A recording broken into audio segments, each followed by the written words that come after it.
খবৰ সেনাপতি দৈত্যেশ্বৰ বাৰু কওকচোন মন্ত্ৰীবৰ দৈত্যৰাজ আচাৰে কুশলে মোৰ যত প্ৰজাগণ কৰিছে নেকি গুৰুজনে মৃত্যু শাসন সকলো প্ৰজাই কৰিছেনে সুখেৰে বাস মোৰ এই ৰাজ্যত দৈত্যৰাজ আপোনাৰ সুশাসন সুখী আজি সকলো প্ৰজা বেশ কোনোজনে কৰা নাই বিদ্ৰোহৰ আচৰণ উত্তম অতি উত্তম দৈত্যৰাজ বাৰু সেনাপতি জয় দৈত্যেশ্বৰ কোন বহি শত্ৰুৱে আক্ৰমিব খোজে নেকি আমাৰ ৰাজ্য দৈত্যৰাজ শুনিলেই আপোনাৰ নাম ধৰা কৰে কম্পে ভাৰতৰ লক্ষ লক্ষ ৰাজেন্দ্ৰৰ প্ৰাণ দৈত্যৰাজ কোনো ভয় নাই আমাৰ মহিভক্তৰে আক্ৰমণৰ পৰা নহয় এইটো আমাৰ আনন্দৰ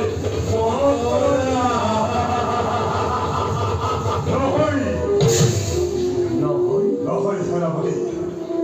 নহয় মন্ত্ৰী নোহেতো আনন্দৰ কাৰণ নোহেতো সন্তুষ্টিৰ কাৰণ দিছে মোৰ বাবে দুখৰ কাৰণ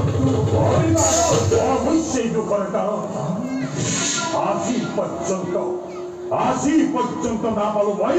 যোগ্য প্ৰতিদ্বন্দ্বী সমপক্ষ বিলৰ বাবে মোৰ নাজানো কিবা ধৰে পূৰ্ণ হ'ব মোৰ মনৰ কামনা মোৰ বোধেৰে দেৱাদিদেৱ মহাদেৱৰ কাষতেই পাব তাৰ যুদ্ধ সংবিধান গতিকে যাওক আপুনি শিৱ আৰাধনাৰ হেতু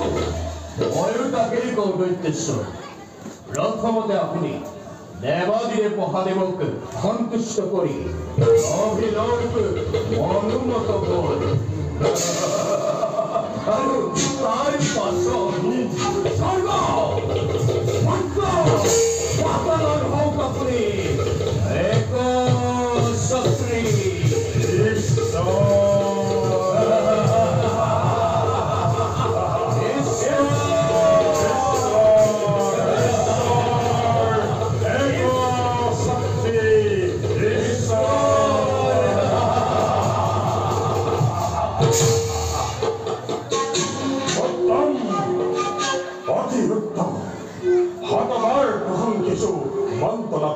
দৈত্যেশ্বৰ বেশ তোমালোকৰ পৰামৰ্শন কৰি কালিলৈ প্ৰভাততে যাত্ৰা কৰি মই শিৱৰ আৰাধনাৰ হেতু গতিকে মোৰ বৰ্তমানত ৰাজকাৰ্য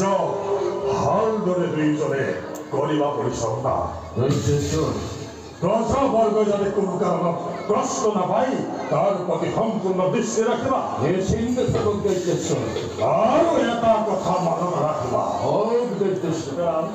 বাহিৰৰ শত্ৰু আক্ৰমণতকৈ ৰাজ্যৰ ভিতৰৰ অশান্তিয়ে ৰাজশক্তিক দুৰ্বল কৰে আৰু এই অশান্তি দূৰ কৰিবলৈ তোমালোকে সদায় চেষ্টা কৰিব লাগিব